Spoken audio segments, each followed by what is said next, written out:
Hello दोस्तों, good afternoon. दोस्तों, ये हमारा यूपी ट्रिपल एसी द्वारा जल्द ही आयोजित होने वाली पेट परीक्षा 2022 का टेस्ट सीरीज नंबर 2 है, जिसमें हम लोग सामान्य हिंदी के महत्वपूर्ण एमसीक्यूज को टेस्ट सीरीज के जरिए सॉल्व करेंगे।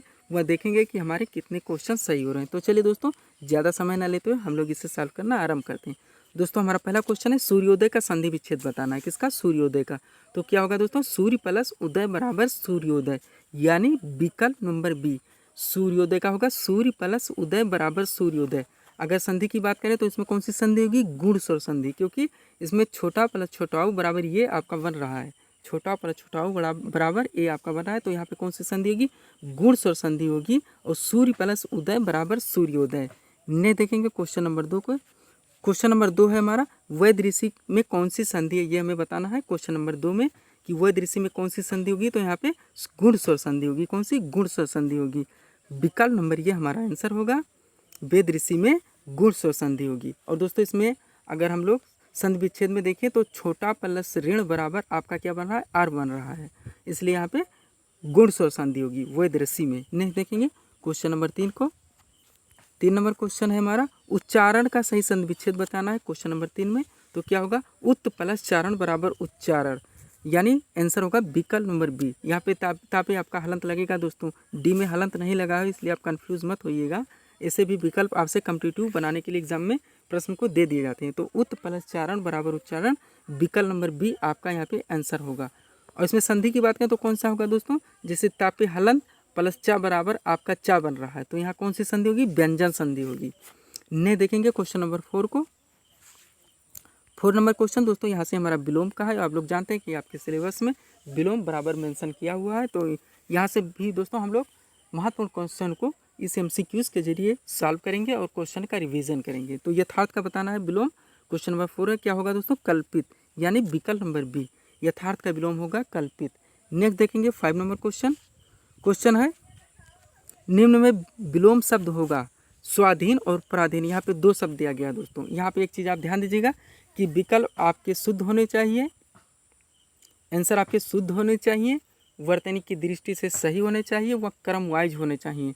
आपके 1 से 2 3 शब्द दे दिए जाते हैं दोस्तों। आजकल आप लोग जानते हैं कॉम्पिटिटिव का समय है दोस्तों, क्वेश्चंस को डिफिकल्ट बनाने के लिए हर तरह से कोशिश की जाती है। तो दोस्तों क्रम वाइज होना चाहिए। तो सबसे पहले स्वाधीन आया है तो इसका पराधीन होगा। दूसरा उधार आया है शब्द तो उसका नगद होगा। कौन सा? नकद का वाला, यानी ना का और दा, गा नहीं लगेगा, यानी हमारा आंसर होगा दोस्तों विकल्प नंबर डी, ये वाला का लगेगा दोस्तों। तो हमारा आंसर होगा विकल्प नंबर डी। ये नहीं होगा पराधीन और नगद, ये नगद गलत लिखा हुआ है। नगद पराधीन होगा नहीं, नगद पराधीन ये भी होगा नहीं। तो दोस्तों यहाँ पे हमारा आंसर होगा स्वाधीन का पराधीन और उधार का नगद, यानी विकल्प number D.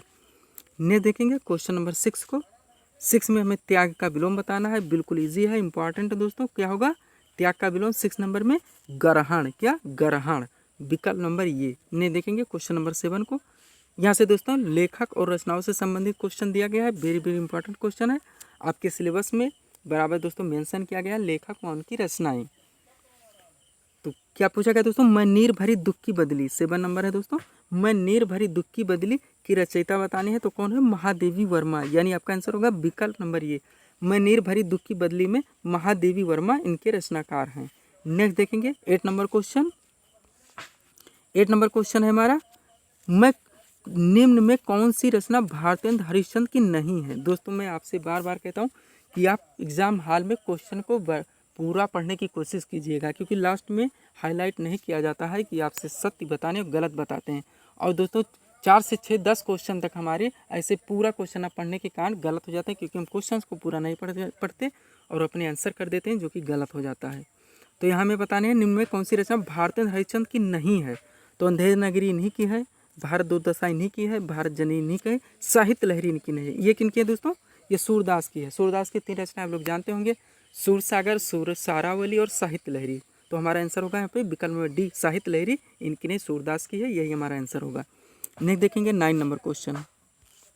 9 number question very very important question दोस्तों। उर्वशी, आपसे बार बार वनडे परीक्षा में पूछा गया क्वेश्चन है दोस्तों। उर्वशी के रचनाकार बताने हैं तो कौन होंगे? रामधारी सिंह दिनकर, विकल्प नंबर सी यहाँ पे हमारा आंसर होगा। उर्वशी के रचनाकार हैं रामधारी सिंह दिनकर। नेक्स्ट देखेंगे 10 नंबर क्वेश्चन। भारत की खोज या डिस्कवरी ऑफ इंडिया ऐसे भी पूछा जाता है। पुस्तक किसने लिखी थी? तो यहाँ दोस्तों first prime minister of India यानी पंडित जवाहरलाल नेहरू। विकल्प नंबर सी यहाँ पे हमारा आंसर होगा। नेक्स्ट देखेंगे दोस्तों हम लोग 11 नंबर क्वेश्चन, रंगभूमि के रचयिता बताने हैं दोस्तों। Question number 11 very very important question है, आपसे बार बार पूछा गया होगा दोस्तों वनडे परीक्षाओं में। रंगभूमि के रचयिता तो कौन है? मुंशी प्रेमचंद। विकल्प नंबर डी। मैथिली शरण गुप्त नहीं आते, कबीर दास नहीं थे, महादेव वर्मा नहीं, प्रेमचंद। रंगभूमि की है? प्रेमचंद की है। नेक्स्ट देखेंगे 12 नंबर क्वेश्चन, हजामत बनाना। यहाँ से दोस्तों हमारा विलोम चालू होता है। वेरी वेरी इंपॉर्टेंट क्वेश्चन दोस्तों, MCQs के जरिए आपसे सॉल्व कराया जाता है दोस्तों। आप हम पढ़ कितना भी लें, अगर हम टेस्ट सीरीज़ को नहीं सॉल्व करते, अपने क्वेश्चन के आंसर को करने में सुधार नहीं करते, तो दोस्तों हमारे अच्छे रैंक नहीं आते। और आप जानते हैं कि पेट के थ्रू कितनी वैकेंसियाँ लगी हुई हैं। अगर हम पेट को अच्छे रैंक से क्वालिफाई नहीं करेंगे तो ये सारी वैकेंसियाँ दोस्तों हमसे 1 साल के लिए छूट जाएंगी, क्योंकि हमारा जो पेट वैलिडेट डेट है दोस्तों पूरे 1 साल का है। तो इसमें हमें अच्छे से अच्छे रैंक लाने ही हैं। हजामत बनाना, मुहावरे का अर्थ बताना। 12 नंबर में क्या होता है? बेवकूफ़ बनाना, यानी विकल्प नंबर बी हमारा आंसर होगा। हजामत बनाना का बेवकूफ़ बनाना। नेक्स्ट देखेंगे 13 नंबर क्वेश्चन है दोस्तों, बीड़ा उठाना का मुहावरा बताना है। बीड़ा उठाना मुहावरे का अर्थ क्या होगा दोस्तों? 13 नंबर क्वेश्चन है। तो किसी काम का भाग लेना, किसी काम का भाग लेना, यानी किसी काम को अपने ऊपर उठा लेना, किसी काम का भाग लेना, किसी काम को करने के लिए लग जाना कि ये मैं करूँगा दोस्तों। बीड़ा उठाना कि उस काम के लिए अब लग जाना, तो हमारा आंसर होगा यहाँ पे किसी काम का भाग लेना। पान लगाना होगा नहीं, मरने को तैयार होना होगा नहीं, बेकार काम करना होगा नहीं, यहाँ पर होगा किसी काम का भाग लेना। नहीं देखेंगे हम लोग 14 नंबर क्वेश्चन, गर्दन उठाना किस मुहावरे का अर्थ है? क्वेश्चन नंबर 14 है दोस्तों, गर्दन उठाना तो किसका होगा दोस्तों? पीछा छुड़ाना का होगा नहीं, नुकसान देना का होना नहीं, यह होगा प्रतिवाद करना, यानी किसी के प्रति विपरीत बोलना। गर्दन उठाना बहस करना होगा नहीं, तो हमारा आंसर होगा यहाँ पे विकल्प नंबर सी। नेक्स्ट देखेंगे 15 नंबर क्वेश्चन दोस्तों 15 नंबर, परसून का पर्यायवाची। यहाँ से हमारा पर्यायवाची चालू होता है दोस्तों। परसून का पर्यायवाची हमें बताना है पहले क्वेश्चन में। 15 नंबर क्वेश्चन है दोस्तों, पर्यायवाची की दृष्टि से ये पहला क्वेश्चन है हमारा। परसून का पर्यायवाची क्या होगा? पुष्प। क्या दोस्तों? पुष्प, यानी विकल्प नंबर बी यहाँ पे हमारा आंसर होगा। नेक्स्ट देखेंगे हम लोग क्वेश्चन नंबर 16 को दोस्तों, तर्कस का पर्यायवाची बताना है। किसका? तर्कस का पर्यायवाची बताना है 16 नंबर क्वेश्चन में। तो क्या होगा? निसंग होगा, धनुष नहीं होगा दोस्तों, निसंग होगा। तर्कस का पर्यायवाची निसंग होगा। नेक्स्ट देखेंगे हम लोग क्वेश्चन नंबर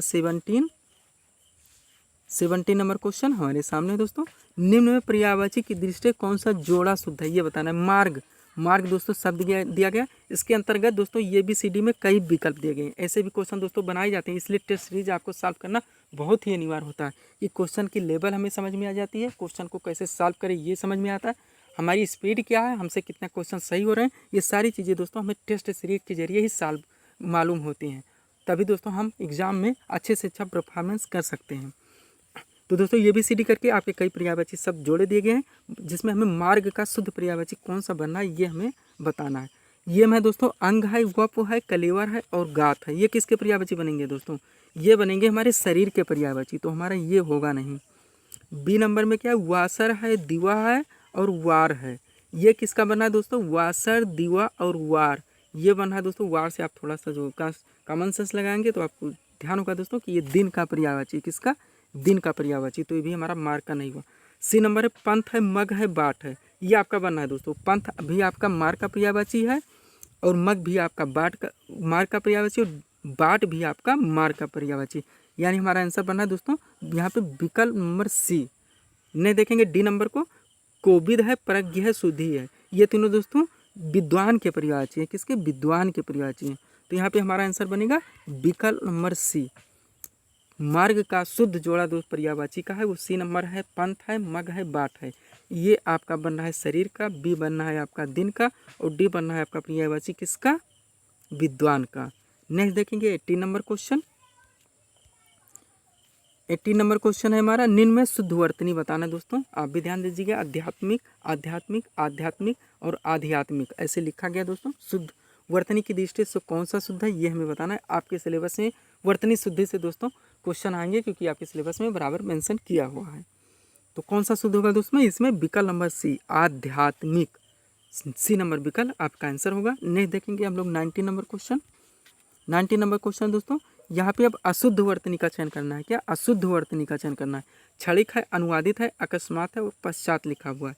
तो क्षणिक दोस्तों ये आपका गलत हो जाएगा, क्योंकि वर्तनी की दृष्टि से गलत है दोस्तों। और इसमें क्षणिक में ये छा नहीं लगेगा, छात्रिज्ञा वाला छा लगेगा। तो पहला गलत। अनुवादित है दूसरा दोस्तों, अनुवादित शब्द नहीं होता दोस्तों, अनुदित होता है, तो ये भी आपका गलत हो गया। अकस्मात भी गलत होगा दोस्तों, क्योंकि तापी हलंत नहीं लगा है, छोटा सा गलती के कारण। पश्चात आपका सही होगा दोस्तों यहाँ पे, क्योंकि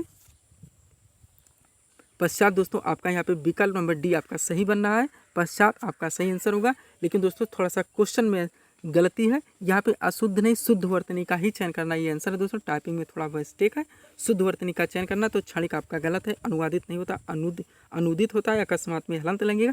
पश्चात आपका यहाँ पे सही बनना है। नहीं देखेंगे क्वेश्चन नंबर 20 और आज का दोस्तों लास्ट क्वेश्चन है दोस्तों, निम्न में वर्तनी की दृष्टि से कौन सा जोड़ा शुद्ध है? निम्न में वर्तनी की दृष्टि से कौन सा जोड़ा शुद्ध है, ये हमें बताना है। तो ये नंबर है दोस्तों तिलांजलि, देहिक और द्वारिका। तो तिलांजलि तो सही है दोस्तों, लेकिन दैहिक होता है और द्वारका होता है, द्वारिका नहीं, ये री नहीं लगता दोस्तों, इसलिए ये गलत चला जाएगा। बी में कैलाश है, अनुरोध है, अनुरोध होता है दोस्तों, ना पर छुटा हुआ नु लगता है, इसलिए ये भी आपका गलत जा रहा है। उम्र है, ज्ञान है, यज्ञ है। उम्र सही है, ज्ञान सही, लेकिन यज्ञ गलत है दोस्तों, इसलिए आपका सी भी गलत जा रहा है। तो निम्न में शुद्ध वर्तनी का जोड़ा हमें बताना था। तो दोस्तों निश्चित है डी ही सही होगा, क्योंकि तीनों हमारे गलत हो गए। तो संशोधन आपका सही है, वसन भी सही, यश भी सही, यानी हमारा आंसर होगा दोस्तों विकल्प नंबर डी। इस तरह से दोस्तों आप टेस्ट सीरीज के जरिए अपने क्वेश्चन को प्रिपेयर करें, वो अपनी जानकारी को दिशा देते कि जल्दी होने वाली पेट परीक्षा में आप अच्छे से अच्छा परफॉर्मेंस कर सकें और आपके रैंक अच्छे आ सकें, ताकि आप पेट क्वालिफाई होकर और आने वाली विभिन्न जो परीक्षाएं लगी हैं दोस्तों यूपी ट्रिपल की पेट के जरिए, उनमें आप दोस्तों भागीदार हो सकें, कंपटीटर हो सकें। तो मिलते हैं दोस्तों हम अपने अगली टेस्ट सीरीज में। Thanks for watching.